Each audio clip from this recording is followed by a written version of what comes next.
Labadiena, gerbimieji lietuviško futbolo mėgėjai. Sport pirma lyga tęsia savo žygį. Tai įrodė beje ir pirmajame rate. Kretingos Minė nepasižymė dideliu rezultatyvumu. Čia Babrungo ataka, smūgis ir Vykintas Gaudiešius.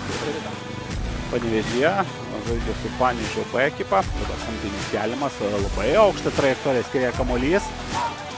Atšoka, smūgis ir dar bus vienas kampinis. Zibė. Ravičius, kairė koja, gali smūgiuoti, tą ir daro. Julius, bet kamuolys skirėja tiesiai vartininką.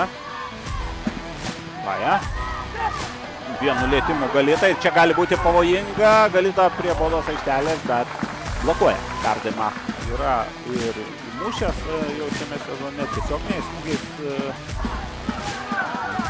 Dabar matome visai pavojingą situaciją, būtų pradėjęs greičiau, sekundės dalimi, pusę sekundės greičiau bėgti galėjo kelti didelį varžovų vartams. Dabar tai toks smūgis ir Deividas Sipiras.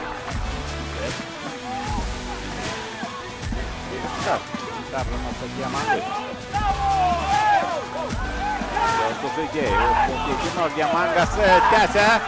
Geras perdavimas, smūgis ir Babrungas muša. Babrungas muša, daugiau nei pusė įvarčių turėtų būti turbūt užrašyta Diamangui. Aišku, paskutinį smūgį atliko ne jis, bet ten laimėjo dvikovą. Geras perdavimas ir savo šanso Renanas.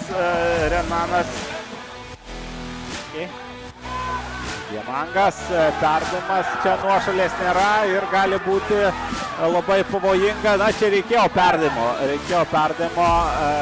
ir galėjo išspręsti tiek, kiek jam pasirodys reikalinga pridėti. Bet šį kartą to neįvyko. Aidim. Finalinis Artiomas Pelnomo Šilkokas, skelbintis, kad antrą kartą tokiu pačiu rezultatu Plungės Babrungas.